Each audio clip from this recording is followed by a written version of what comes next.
Alright, so for today's bebop lick of the day, I decided to actually go back a little bit earlier, what we might call pre-bop. Lester Young, big influence on Charlie Parker, and this is something that he recorded on Shoe Shine Boy, which was actually his first recording from 1936 with Count Basie, and the tune is Shoe Shine Boy is written by Sammy Kahn, and it's similar. It's very similar to Rhythm Changes harmonically, but what I want to look at is something that he played, something that Lester Young played on a 251. So, he plays the same, basically the same phrase with slightly different embellishments a couple different times. So I'm going to look at both of those. So first, this is in the key of F, and it sounds like this. One more time. So what it is it's descending an arpeggio on the 2 chord G minor, but he starts it with a little turn on the top, which is something that you'll hear most jazz players do.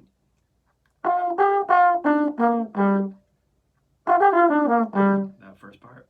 So it's just 7 up to the root, and then back to the 7, and then down that arpeggio. And then it goes up the 1 chord starting on the 7. Alright, so just 7, 1, 7, 1, 3, 5.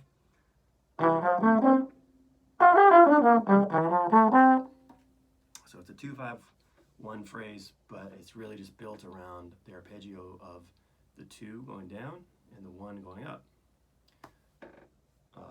And then he does the same thing at the end of the solo, but just starts the phrase a little differently. So instead of going, he goes. So just instead of doing that turn on the top, he approaches the first note from half step below. Same thing at the end. The end of the phrase is the same. But then he actually goes back down the arpeggio of the 1. So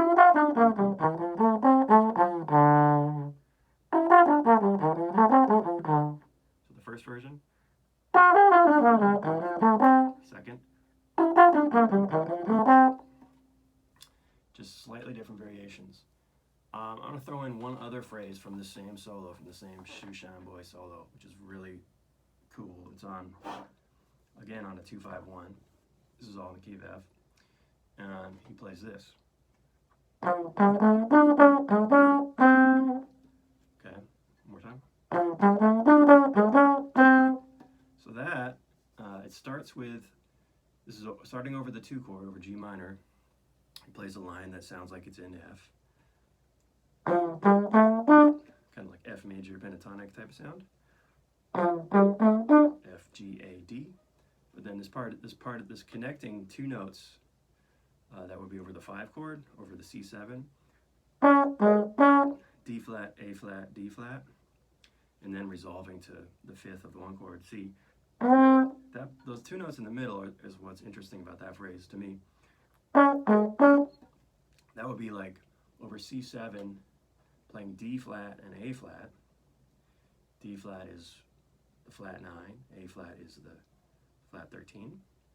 But it's like, nowadays a lot of times when people are talking about studying 2-5-1s, there's this idea of playing an altered scale over the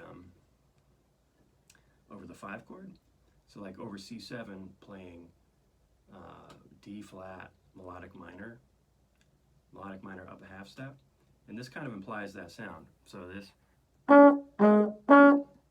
that's like D flat, A flat, D flat. That's like 1-5-1 in the context of that D flat melodic minor. So like a phrase with like a more kind of fleshed out melodic minor phrase might be something like, and then resolve. Something like all together be like.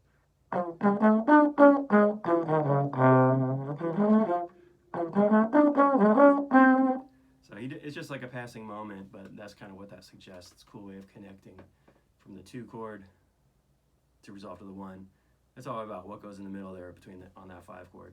So very slick stuff. Lester Young, as I mentioned, his first recording, although he'd been playing professionally for a long time before that, but it's a great record if you don't know it. Be sure to check it out. Shoe Shine Boy, 1936, with Jones Smith Incorporated. That's with the Count Basie rhythm section. Count Basie, Walter Page, Joe Jones.